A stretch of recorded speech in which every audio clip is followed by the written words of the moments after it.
دیکھو سنت پر عمل کا جذبہ کیسا ہے.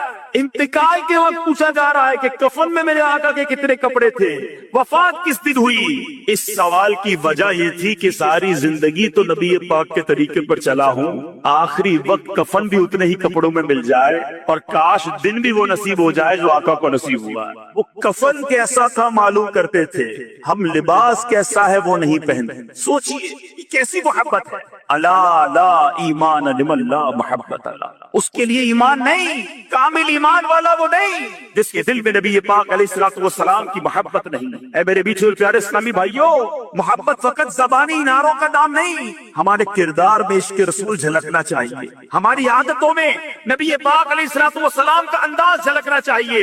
ہمارے اسلاف تو ان سنتوں پر بھی عمل کرتے جس کا حکم نہیں ہوتا تھا, مگر وہ چاہتے سرکار دو عالم صلی اللہ تعالی علیہ وسلم کی ہر ادا کو ادا کیا جائے. ایک مرتبہ حضرت ابو ہریرہ رضی اللہ تعالیٰ عنہ کا گزر ایک ایسی جماعت سے ہوا کہ اس کے سامنے کھانے کے لیے ایک بھنی ہوئی مسلم بکری رکھی ہوئی تھی. لوگوں نے آپ کو کھانے کے لیے بلایا, حضور آئیے آپ بھی ہمارے ساتھ کھائیے. حضرت ابو ہریرہ کیا کہتے ہیں, نبی پاک علیہ الصلوۃ والسلام جب دنیا سے تشریف لے گئے, میرے آقا نے زندگی بھر کبھی جو کی روٹی بھی پیٹ بھر کر نہ کھائی.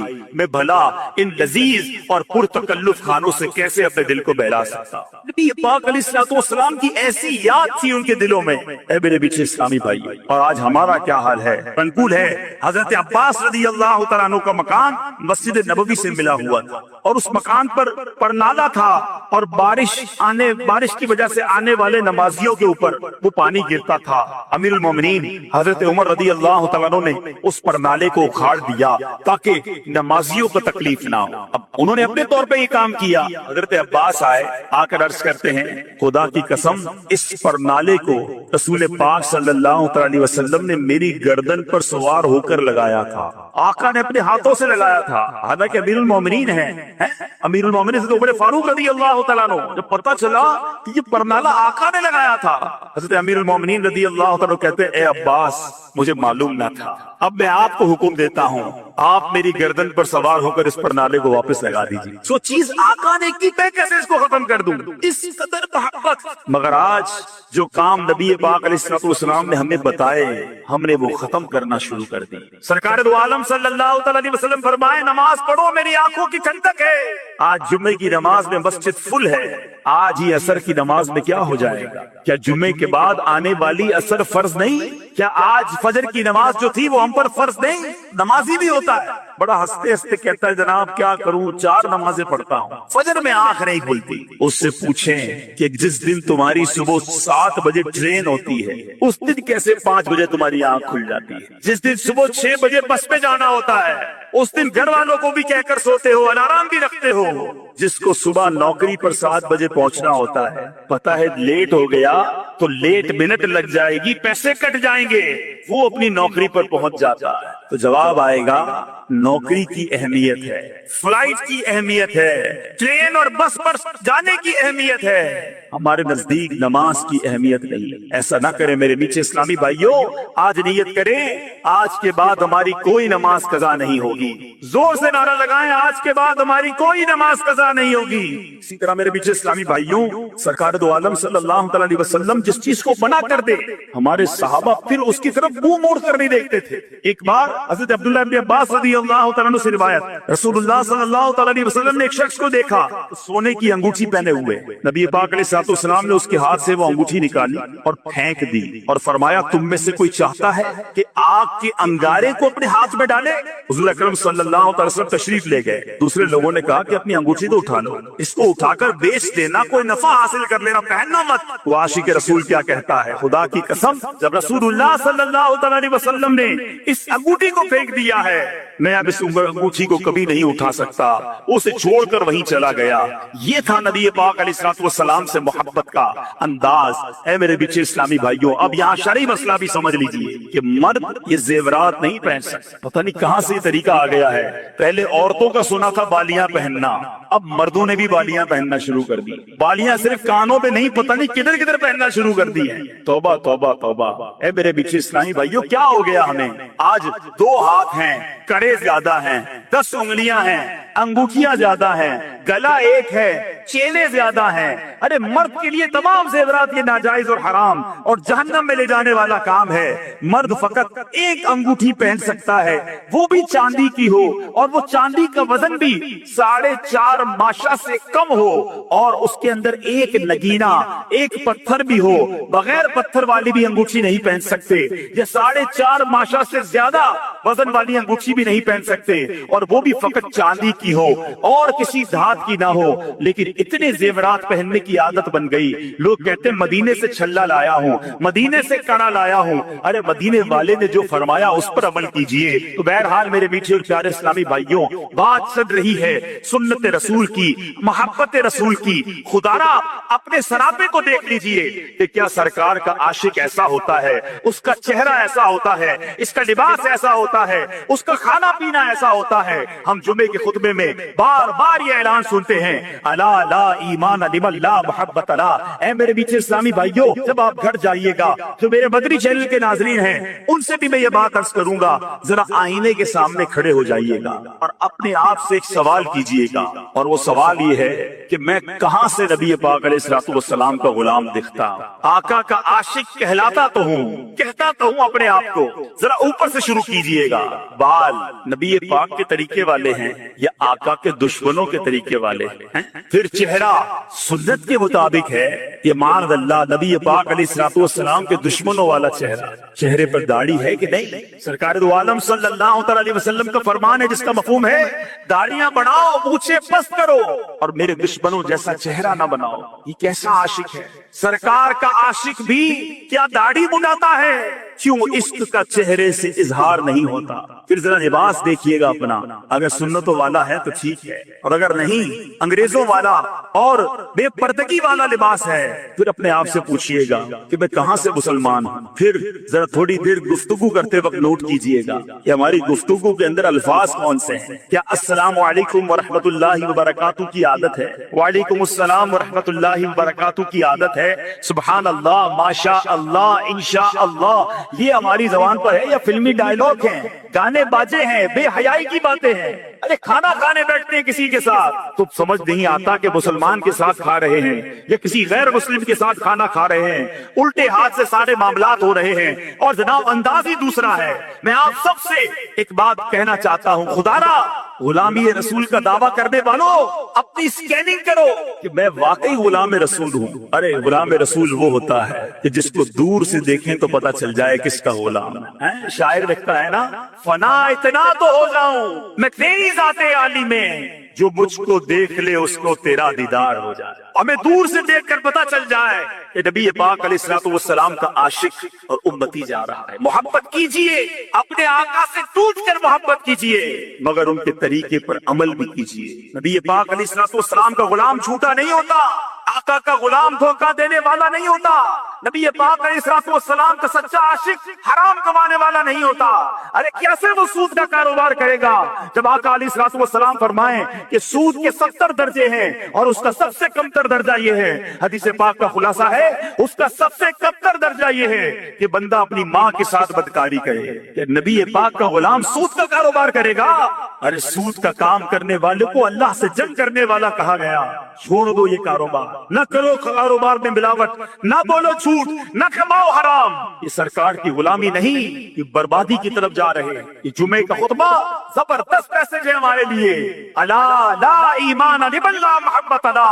ارے نہیں ہے اس کا ایمان کامل جس کے دل میں نبی پاک علیہ الصلوۃ والسلام سے محبت نہیں ہے۔ محبت کیجئے، وہ دل بیکار ہے جس دل میں عشق رسول نہیں، وہ دل بیکار ہے جس دل میں محبت رسول نہیں ہے۔ اے میرے میٹھے اور پیارے اسلامی بھائیوں، اس کے بعد جمعے کے خطبے میں ہمیں اور آگے جا کر سمجھایا جا رہا ہے، البر لا یبلا والذنب لا ینسا والدیان لا یموت اعمل ما شئت کما تدین تدان۔ اس کا ترجمہ اگر سمجھ آ جائے نا، یہ اطاعت دینے کے لیے کافی ہے۔ فرمایا جا رہا ہے البر لا یبلا، نیکی پرانی نہ ہوگی، والذنب لا ینسا، اور گناہ بھلایا نہ جائے گا، والدیان لا یموت، اور جس نے فیصلہ کرنا ہے، جس نے بدلہ دینا ہے، وہ مرتا نہیں، اسے موت نہیں آتی۔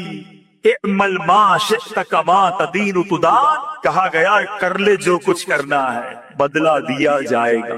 کر لے جو کرنا ہے آخر موت ہے، ایک دن مرنا ہے آخر موت۔ یہ اتنی زبردست حدیث ہے۔ فرمایا البر لا یبلا، نیکی پرانی نہیں ہوتی، نیکیاں کرتے جاؤ، جمع کراتے جاؤ، وہ رب نیکوکاروں کا اجر ضائع نہیں کرتا۔ والذنب لا ینسا، گناہ کر کے ہم بھول جاتے، مگر یہ گناہ بھلایا نہیں گیا، کہیں نوٹ ہو گیا۔ ہم بڑے عجیب لوگ ہیں، ہم نے اتنے گناہ کیے ہمیں یاد ہی نہیں، نیکیاں ساری یاد رکھی ہوئی ہیں۔ ہمارے اسلاف نیکیاں بھول جاتے، گناہ یاد رکھتے۔ آج ہمیں یہ بھی یاد ہے کہ 15 سال پہلے مدینے گیا تھا، 10 سال پہلے میں نے مسجد کو پیسے دیے تھے، 5 سال پہلے فلاں غریب کی شادی کروائی تھی۔ کسی کے ساتھ 10-15 منٹ بیٹھو، اپنی 15 سال کی نیکیاں گنوا دیتا ہے۔ اس سے پوچھے جناب کل جھوٹ بولا تھا یاد ہے؟ 15 سال پرانی نیکی یاد رکھ کے گنوائی جا رہے ہو۔ کل جھوٹ بولا تھا، آج صبح تم سے بدنگاہی ہو گئی تھی یاد ہے؟ تھوڑی دیر پہلے آپ نے غیبت کی تھی وہ یاد ہے؟ کیسے لوگ ہیں ہم، گناہ کری جا رہے ہیں، بھولی جا رہے ہیں، مگر وہ ذنب لا ینسا، گناہ بھلایا نہیں جائے گا۔ والدیان لا یموت، میں مر جاؤں گا، مگر جس نے فیصلہ کرنا ہے، جس نے حکم سنانا ہے، اسے موت نہیں آنی۔ اگر گناہوں پر پکڑ ہوئی ہم کہاں جائیں گے؟ اسی جمعے کے خطبے میں قرآن پاک کی ایک آیت ہر جمعے کو یاد دلائی جاتی ہے۔ فرمایا گیا فَمَن يَعْمَلْ مِثْقَالَ ذَرَّةٍ خَيْرًا يَرَهُ وَمَن يَعْمَلْ مِثْقَالَ ذَرَّةٍ شَرًّا يَرَهُ۔ ترجمہ کنز الایمان، تو جو ایک ذرہ بھر بھلائی کرے اسے دیکھے گا، اور جو ایک ذرہ بھر برائی کرے اسے دیکھے گا۔ اے نیکیاں کرنے والوں تمہیں مبارک ہو، اے نمازیں پڑھنے والوں تمہیں مبارک ہو، اے روزے رکھنے والوں، اے ذکر کرنے والوں، اے حلال کمانے والوں، اے نیکی کی دعوت دینے والوں، اے اللہ کی رضا کے کام کرنے والوں تمہیں مبارک ہو۔ قرآن اعلان کر رہا ہے جو ذرہ بھر بھلائی کرے گا اسے دیکھے گا۔ اور اے نمازیں قضا کرنے والوں، اے حرام بولنے والوں، اے حرام دیکھنے والوں، اے چھپ چھپ کر گناہ کرنے والوں، اے مسلمانوں کے مال دبانے والوں، اے اپنے ماں باپ کو ستانے والوں، اے حرام روزی کمانے والوں، اے جھوٹ بولنے والوں، غیبت کرنے والوں، بے حیا عورتوں سے دوستیاں کرنے والوں، سنو قرآن کہتا ہے جو ذرہ بھر برائی کرے گا وہ دیکھے گا۔ قیامت کے دن اگر ہماری برائیاں ہمارے سامنے کر دی گئی اور کہا گیا پڑھو، ہم کہاں جائیں گے؟ اے میرے میٹھے اسلامی بھائیوں، قرآن میں جا بجا یہ حکم موجود ہے کہ قیامت کے دن نامہ اعمال ہاتھ میں دیا جائے گا۔ خوشخبری ہے ان کے لیے کہ جن کے سیدھے ہاتھوں میں نامہ اعمال دیا جائے گا، مگر قرآن ہی کہتا ہے کہ بد نصیب ہوں گے چند لوگ وہ جن کی پیٹھ توڑ کر ان کے بائیں ہاتھ میں ان کا نامہ اعمال دے دیا جائے گا۔ کہا جائے گا اپنا اعمال نامہ پڑھ کر سناؤ، ذرا سوچو تو صحیح ہمارے اعمال نامے میں کیا کیا ہے۔ ارے چھپ چھپ کر گناہ کیے ہیں، رات کے اندھیرے میں دروازہ بند کر کے گناہ کیے ہیں، اگر وہ پڑھنے پڑ گئے تو کہاں جائیں گے؟ اس میدان محشر میں ہمارے آقا بھی ہوں گے، تمام انبیاء کرام بھی ہوں گے، صحابہ کرام بھی ہوں گے، ہمارے غوث اعظم بھی ہوں گے، ہمارے پیر و مرشد بھی ہوں گے، ہاں ہمارے والدین ہوں گے، ہم سے محبت کرنے والے دوست بھی ہوں گے۔ ہم کیسے اپنی گندی باتیں پڑھ کر سنائیں گے؟ نہ کرو ایسے کام جس کے لیے قیامت کے دن شرمندہ ہونا پڑے، نہ کرو ایسے اعمال کے قیامت کے دن جواب نہ بن پڑے۔ نیکیاں جمع کر لو، ہم سب نے دنیا سے جانا ہے۔ اے میرے میٹھے اسلامی بھائیوں، فقط دنیا کے لیے نہ جیو، قبر میں تجوری نہیں، کفن میں جیب نہیں، فقط مال جمع کرنے کے لیے نہ جیے، قبر میں ہمارے اعمال ہمارے ساتھ جائیں گے۔ اے میرے میٹھے اور پیارے اسلامی بھائیوں، آؤ، وہ رب بڑا کریم ہے، آؤ اس سے معافی مانگ لو، آؤ توبہ کر لو، آج رب کی بارگاہ میں سر کو جھکا لو۔ میرا رب اتنا کریم ہے، بندہ ساری زندگی گناہ کرے، ایک بار سچی توبہ کر لے۔ حدیث پاک میں آتا ہے التائب من الذنب کمن لا ذنب له، گناہوں سے توبہ کرنے والا ایسا ہے اس نے گناہ کیا ہی نہیں۔ آؤ آج توبہ کر لو، نامہ اعمال گناہوں سے بھرا ہوا ہے، میں بھی جانتا ہوں، آپ بھی جانتے ہیں، مگر میرا رب اتنا قریب ہے کہ ایک بار سچی توبہ بندہ کر لے، وہ نامہ اعمال کے گناہوں کو معاف کر دیتا ہے، اس کے نامہ اعمال سے وہ گناہ مٹا دیے جاتے ہیں۔ دنیا میں ہم جرم کریں، ہمارا ریکارڈ لکھ لیا جاتا ہے، میرے رب کی شان دیکھو، بندہ توبہ کرے رب نامہ اعمال سے سارے گناہ ہی مٹا دیتا، بلکہ جس پر کرم نواز ہو جائے اس کے گناہ نیکیوں سے بدل دیتا ہے۔ بس توبہ کرنے کی دیر ہے، سر جھکانے کی دیر ہے، پکا ارادہ کرنے کی دیر ہے۔ سوچو کب تک گناہ کرو گے، اپنے رب کو ناراض کر کے جیو گے؟ آپ پکارو اسے، لو سچی توبہ۔ اللہ تعالیٰ کی بارگاہ میں دعا ہے کہ میرے مولا میرے گھر پہ بیٹھے مالک ہم خطا کاروں کو معاف فرما دے۔ درود پاک پڑھنے کے بے شمار فضائل و برکات ہیں۔ مسلمانوں کی پیاری امی جان حضرت عائشہ صدیقہ طیبہ طاہرہ رضی اللہ تعالی عنہا سے روایت ہے، رسول رحمت شفیع امت صلی اللہ تعالی علیہ وآلہ وسلم نے فرمایا، جب بندہ مجھ پر درود پاک پڑھتا ہے تو اس کی برکت سے ایک فرشتہ اللہ پاک کی بارگاہ میں حاضر ہوتا ہے۔ اس فرشتے کے لیے حکم ہوتا ہے کہ اسے میرے بندے کی قبر کے پاس لے جاؤ تاکہ یہ میرے بندے کے لیے مغفرت کی دعا کرتا رہے اور میرے بندے کی آنکھیں ٹھنڈی ہوتی رہیں۔ ذات والا پہ بار بار درود، ذات والا پہ بار بار درود، بار بار اور بے شمار درود قبر میں خوب کام آتی ہے، بے قصوں کی ہے یار غار۔ صلو علی الحبیب صلی اللہ تعالی علی محمد صلی اللہ علیہ وسلم۔ اللہ والے زخمی حالت پہ نماز پڑھے ہیں، آج سر میں درد ہو تو بندہ کہتا ہے یار اب کل سے نماز پڑھوں گا۔ آج تھوڑی طبیعت ٹھیک نہیں ہے اس لیے مسجد میں نہیں ہے۔ نماز کو اتنا حقیقت جانتے ہو کہ تمہاری سر میں درد ہو تو نماز چلی جائے؟ ہے سر میں درد ہوا تو کوئی دوپہر کا کھانا چھوڑا ہے؟ بخار بھی ہوتا ہے تو بندہ اپنی دکان ہو تو کھولنے جاتا ہے۔ نوکری والے تو بہانہ ڈھونڈتے ہیں، البتہ اپنی دکان ہو تو وہ بخار میں بھی جاتا۔ کیوں؟